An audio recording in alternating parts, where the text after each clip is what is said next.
Hey there, global citizens.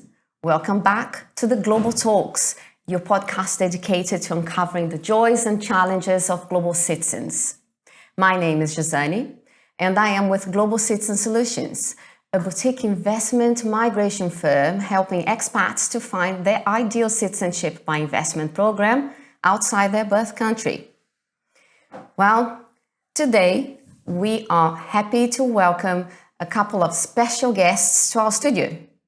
We will speak to Érika de Carvallho, the founder of Casa, Alta Design, an interior design company working with properties in Brazil, UK and Portugal. Alongside Érika, we also have with us our property specialist João Barros from Goldcrest Real Estate in the studio. Well, today we will share specialist advice for anyone looking to invest in a property abroad. Do you really know what to look for? Investors buying a property in another country need to take into account a few important elements, such as the location, the state of the property, the climate, and some other details. So buckle up and join us as Érika and João share their insider tips from the industry. Érika and João, really nice to have you here in our studios. Thank you. How are you today? You. All is well. Good. Very good. Thank you. Ready to talk about the property market? Thank you for the invitation. We are ready to speak about it. Great. Thank you very much. So shall we start with Érika? Yes, please. Érika, tell us about Casa Alta Design. When did you start it and where you based? Casa Alta Design started in 2014. The idea is a boutique interior design company that specializes in bespoke projects, both commercial and residential, for our clients. Okay, and then when you say commercial, what sort of projects do you do? Do you do from shops to offices?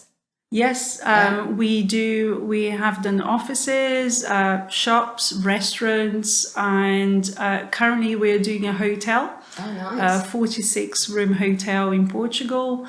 And we're very open-minded about projects that come along. Great. And then I think it must be really hard for you to operate, or maybe not, so you tell me, in 3 different countries. And I guess you have a team helping in Brazil and the UK and also in Portugal. Can you tell us how do you navigate through this 3 different countries and how you do your projects there? Yes, you are right. It's not easy, but I have to say it has improved massively. So when we started back then, the idea of presenting a project through video conferencing, it was a bit of a novelty for most of our clients. Luckily, with some of our clients, I already had a sort of a relationship. They knew me, so they trusted. And now, of course, with COVID, funnily enough, it has helped us a lot because most people now are used to video conferencing and are comfortable with it, which made our lives much easier. And yes, we do have a team. Our main headquarters now is Portugal.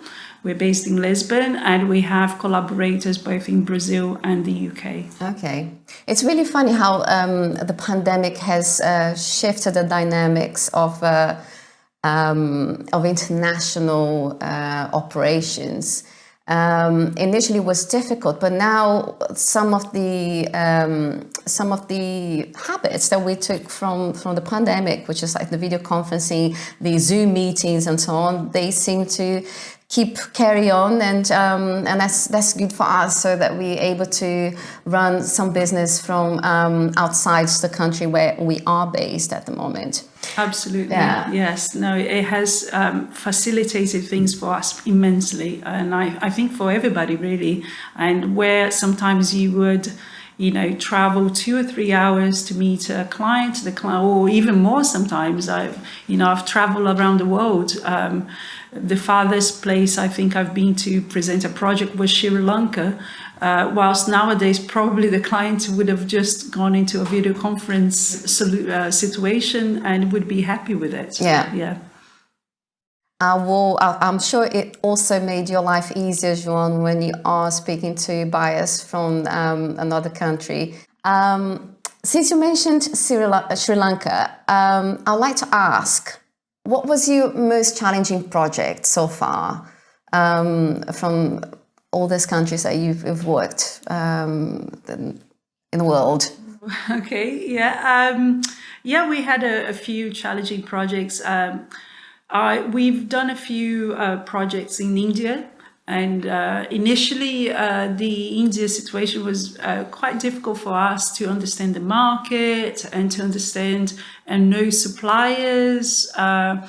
Even, I had to go into a course to learn Vastu, which is the Feng Shui, the Indian Feng Shui. Okay. Had a complete immersion in it for like a week. And how was that? It was amazing. It was really good. I was very skeptical at first. But afterwards, it's kind of like, it's quite interesting. And there are many people in India that, they wouldn't move into a house without actually having a Vastu consultant to look into it, to see if the energy flow of their house is actually appropriate. Is there any element of Vastu that we could use here in our studio? There are a few things. So I have to say, I am actually more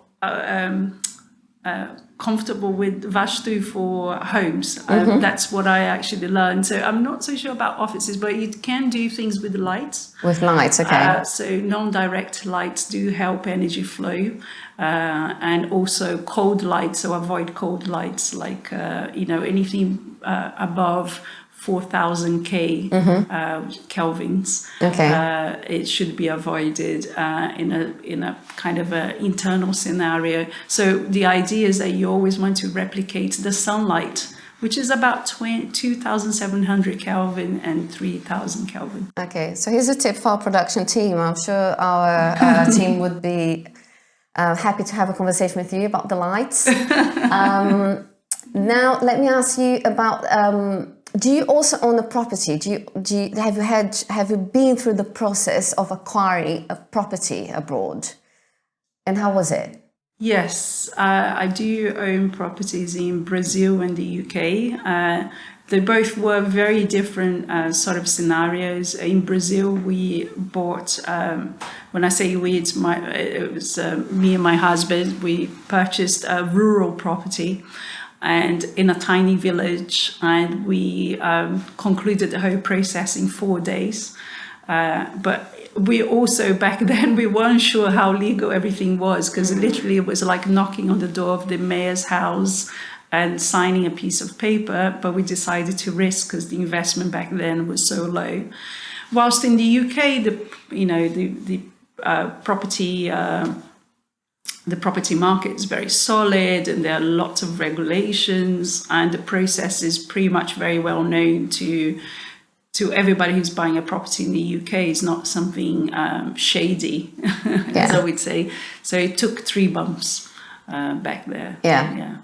Okay, so then now you bring me to my next question, because you talked about the bureaucracy that is involved in acquiring a property, whether it is in another country or where you are based. And João would like to hear your thoughts on that as well, because so investors, they usually do that research on, all the boring part of acquiring a property, which is the tax, the financing, the exchange rates, and so forth. But there is one important element of the overseas property acquisition, which is, how do you know if this house is right for you?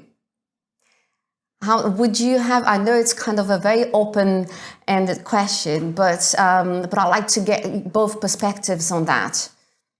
What do you think people should be looking at when they know they're looking for a property, to acquire property abroad? Whether it's just for investment, to spend more time on a holiday there, or if they are relocating? Well, in terms of interior design, so first of all, I'd like to clarify what interior design is, because many people think it's just decoration. And it's actually interior designers look at the well-being. What's really our aim is to look at the well-being of the stakeholders that are going to use that space. Yeah. So we look at flow, we look at ergonomics, we look at comfort, we look at health and safety. So in terms of interior design, we look both at external factors and internal factors. What do I mean by external factors? We look into sunlight position, we look at wind orientation, we look at rainfall, we look at drainage, we look at neighborhood. You know, who are your neighbors? What's happening around the context where the property is? And internal factors are things such as room height, the width of your windows and doors, cross ventilation, making sure there's no dampness on the walls, and make sure that the floors are even and in good quality, in good condition, that sort of thing. Okay. And how about what were your thoughts on this? My thoughts, I'll try to make it as summarized as possible.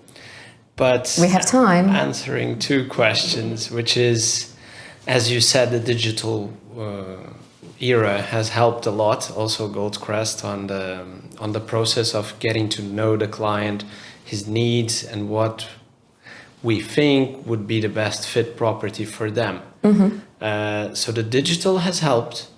And when they arrive to Portugal, they confirm one thing, which is this country is very rich in differences. Portugal seems small in kilometers, but in terms of variety, it's a very rich country. You have amazing views in one location, you have amazing new villas in another one, and more historical ones in the other. So what our clients usually pass by is they tell us their needs and their desires and what they're looking for, either on investment or to live. But then we go through a process of showing locations, types of property, what they can get, and what we recommend, for example, for investment. Some areas you can do better on the long term, other areas you can do better on the short term.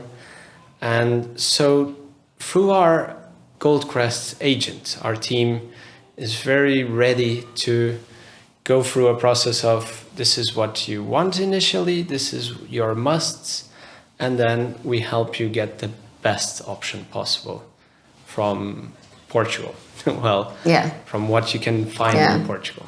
Okay.